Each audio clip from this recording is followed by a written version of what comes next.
사람은 누구나 말하는 것을 좋아합니다. 저는 지금까지 살면서 말하는 것을 싫어하는 사람을 한 번도 본 적이 없습니다. 저 사람은 정말 말하는 것을 좋아하지 않는다고 하는 사람도 있었지요. 또 나는 말하는 것을 별로 좋아하지 않습니다. 라고 말하는 사람도 보았습니다. 정말 말 한마디 하지 않는 사람도 있더라고요. 그런데요, 알고 보면, 들어보면 그런 사람이라 할지라도 말하는 것을 좋아하는 거에는 틀림이 없더라고요. 집에서는 잘 말한다는 거예요. 친한 사람들끼리는 아주 말을 잘한다는 거예요. 알고 보면 다 말하는 거 좋아하시더라고요. 좋아하는데 좀 가려서 말을 하시거나 또는 좀 불편하면 말을 안 하시거나 하시는 거지요. 그런데 서로 서로 만나서 말하면 딱 좋지 않을까 싶기는 해요. 이렇게 서로 다 말하는 거 좋아하는데 말이죠. 그런데 현실은 조금 다르더라는 것이죠. 말하는 것을 그렇게 좋아하면서도 저 사람하고는 정말 말을 섞고 싶지 않다 하는 사람들이 있더라는 것입니다. 어떤 사람들입니까? 자기는 말하면서 상대방의 말을 들으려고 하지 않는 사람, 말하고 싶지 않지요. 또 상대방의 말을 자꾸만 평가하고 지적하는 사람이 있습니다. 그런 사람하고도 또 말하고 싶지 않지요. 또 나하고 한 말을 아무에게나 가서 퍼뜨리는 사람이 있습니다. 그런 사람하고도 별로 말하고 싶지 않지요. 서로 누구나 다 말하는 거 좋아해서요. 만나면 그저 말하고 그러면 서로 좋아할 것 같지만 사실은 꼭 그렇지만도 않더라고 하는 것입니다. 그래서 저는 신앙생활하면서 우리가 말하는 법을 참 배워야 할 필요가 있겠구나 하는 생각을 할 때가 참 많았습니다. 말 때문에 얼마나 많은 오해가 생기고요. 말 때문에 얼마나 많은 상처를 주고받고요. 별 말도 아닌 것 같은 그 말 때문에 관계가 깨어지고요. 말 때문에 신앙생활에 지장이 생기고요. 얼마나 말 때문에 많은 문제들이 일어나는가 싶습니다. 자, 그런데 여러분 오늘 말씀을 보면은요. 예수님께서도 저 사람들하고는 정말 말 섞고 싶지 않다 할 만한 사람들과 예수님께서 말씀을 주고받고 있더라고 하는 것입니다. 어떤 사람들이었습니까? 1절부터 8절의 말씀을 보면 예수님의 권위를 물으면서도 예수님의 대답을 들으려고 하지 않았던 서기관들, 대제사장들, 장로들, 그런 사람들하고 예수님 대화하셨어요. 그런가 하면 당시 가장 예민했던 문제인 세금 문제를 가지고 예수님을 고발하려고 말꼬투리 잡으려고 했던 사람들, 아마도 바리새인들과 헤롯 당원들이었을 것입니다. 또 부활이 없다고 주장했던 사두개인들은 문제를 위한 문제를 만들어 가지고 와서 예수님을 희화화하려고 했지요. 여러분 보십시오. 누구 하나 예수님과 진지하게 진심 어린 마음으로 얘기하려고 하는 사람들이 아니었습니다. 이 사람들은 어떻게 해서든지 예수님을 망신 주려고 했고요. 예수님을 트집 잡으려고 하는 사람들이었어요. 그러니 여러분, 예수님께서 이런 사람들과 대화 나누기 원하셨겠습니까? 아마 보통 사람 같았더라면 정말 저 사람들하고는 말을 섞고 싶지 않다. 그런 마음이었을 거예요. 그러나 이 사람들이 예수님께 그렇게 묻는 중에도 예수님께서는 이 사람들과 대화를 나누셨고요. 그러나 대화를 나누시면서도 예수님의 마음은 아마도 참 답답하고 또 안타깝고 또 안쓰럽고 그러지 않았을까 싶습니다. 자, 그런데 오늘 말씀을 보면은요. 예수님께서 이렇게 예수님의 말꼬투리를 잡고 고발하고 넘어뜨리려고 했던 사람들에게 말을 거시더라고 하는 거예요. 전에는 그들이 물으니까 예수님께서 마지못해 대답하셨다 할지라도 여러분 오늘 말씀을 보니까요. 예수님께서 이번에는 그들에게 말을 거십니다. 여러분 41절의 말씀을 한번 보십시오. 예수께서 그들에게 이르시되 예수님께서 이번에는 말을 거시는 거예요. 뭐라고 물으시느냐? 사람들이 어찌하여 그리스도를 다윗의 자손이라 하느냐 물으시는 거예요.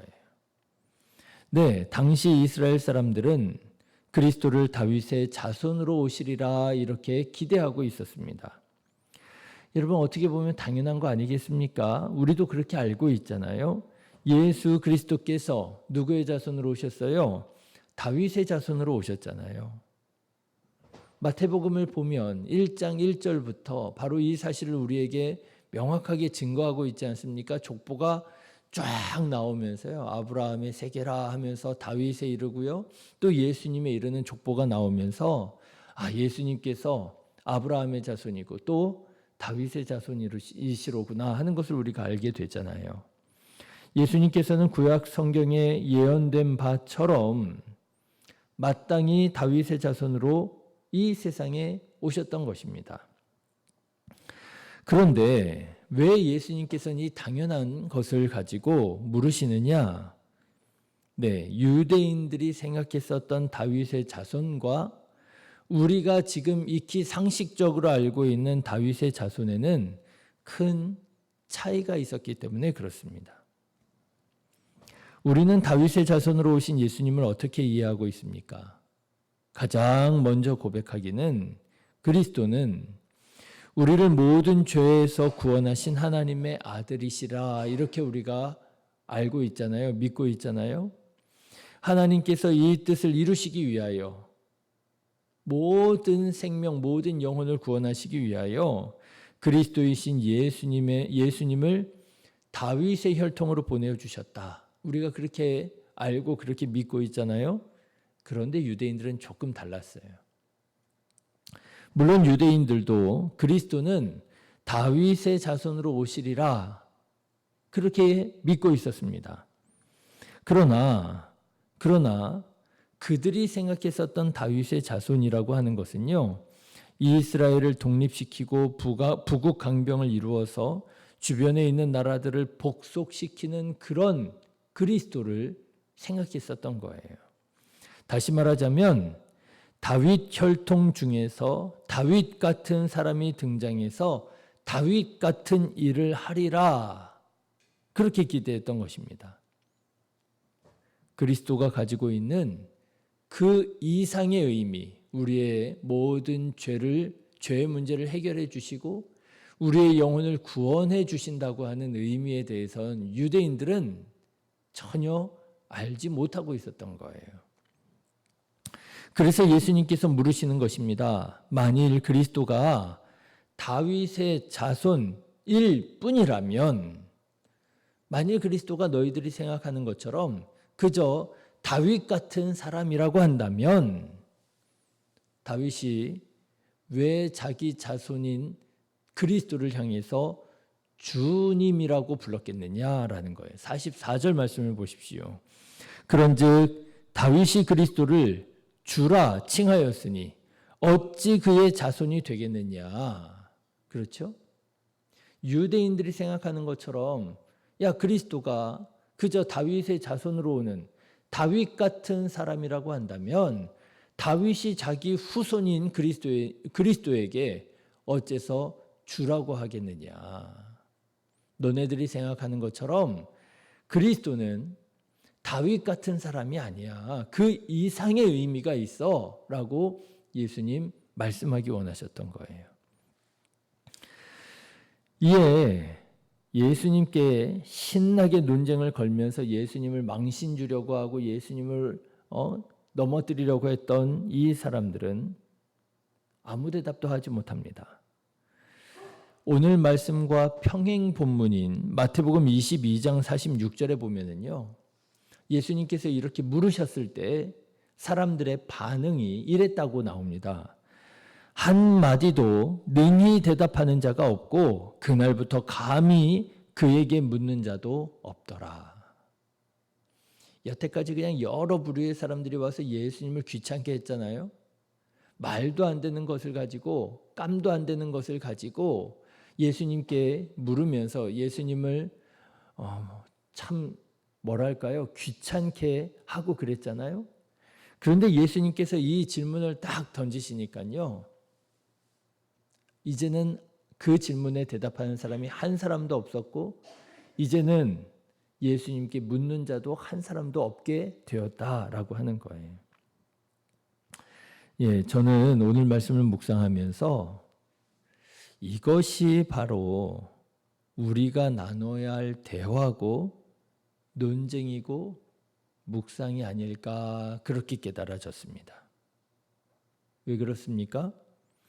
이런 주제가, 이런 대화가 바로 진리를 구하는 대화이기 때문일 것입니다. 유대 종교 지도자들은 이런 것을 가지고 토론하고 이런 것을 가지고 예수님께 물어야 됐던 거지요. 그렇지 않습니까? 저는 오늘 말씀을 묵상하면서 왜 예수님께서 이 질문을 그들에게 하셨을까 생각하는데요.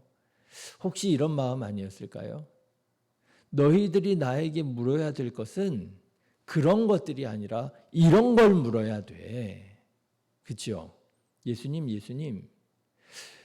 시편 성경에 보니까 다윗이 찬양을 부르는데 자기 후손으로 올 그리스도를 향해서 주님이라고 부르던데요. 이상하지 않으십니까?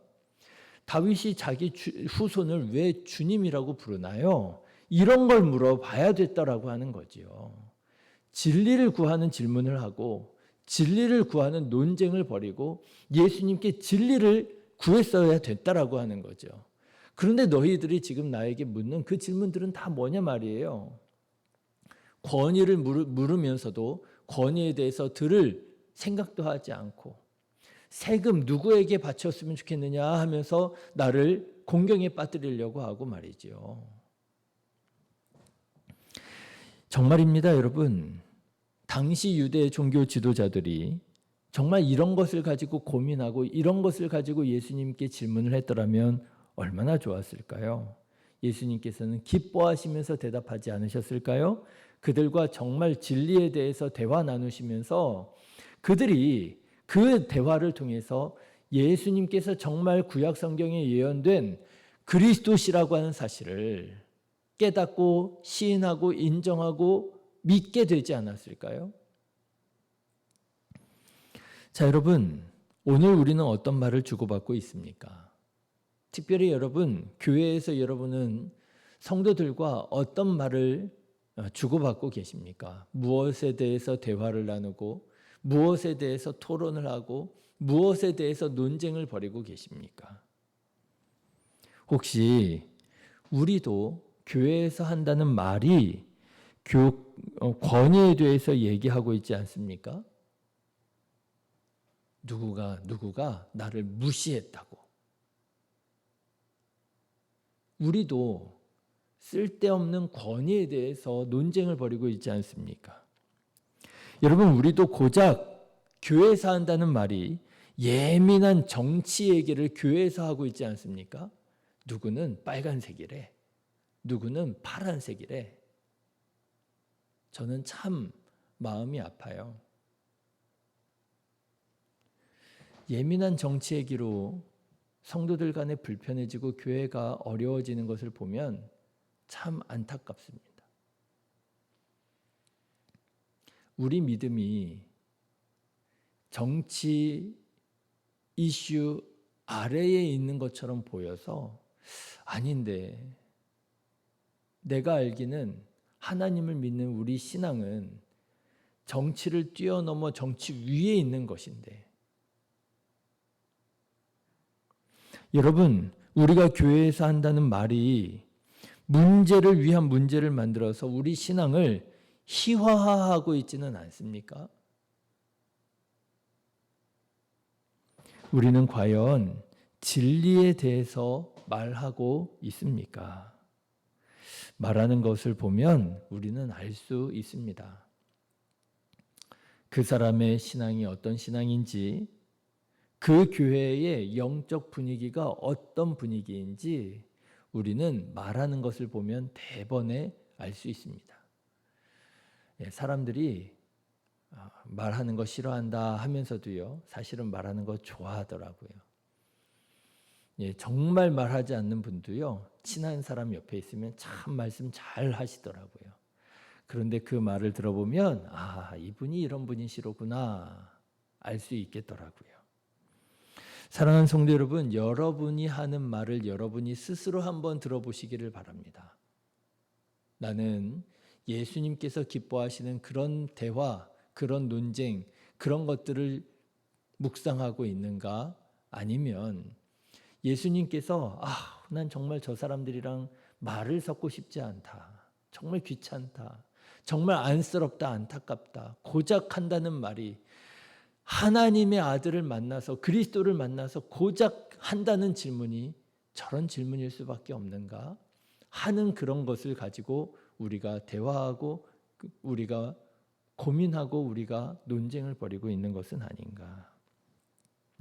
사랑하는 성도 여러분, 진리에 대해서 고민하고 진리에 대해서 묻고 진리에 대해서 말할 수 있는 저와 여러분 되시기를 주님의 이름으로 축원합니다.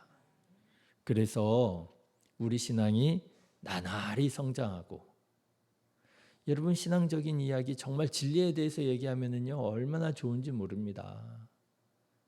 도전 받습니다. 우리가 알게 모르게 정말 치열하게 살아가고 있거든요. 맞잖아요? 그래서 그 이야기들을 서로 나누면은요 사람이 달리 보입니다. 우스운 사람인 줄 알았는데 정말 진지하게 얘기해 보십시오. 이 사람이 정말 이렇게 치열하게 믿음으로 이렇게 사랑으로 살고 있었구나. 감동받습니다. 은혜 받습니다. 누구나 다 그런 신앙의 간증이 있더라고요. 신방 가서 신방에 보면은요, 우리 권사님이 정말 대단한 신앙인이시구나. 우리 집사님이 정말 이렇게 신앙생활을 열심히 배워가고 이렇게 도전하고 살아가고 있구나. 감동받을 때가 얼마나 많은지 몰라요? 그런데 그게 너무 개인적인 이야기라서 제가 설교 시간 때 나누질 못해서 그렇지.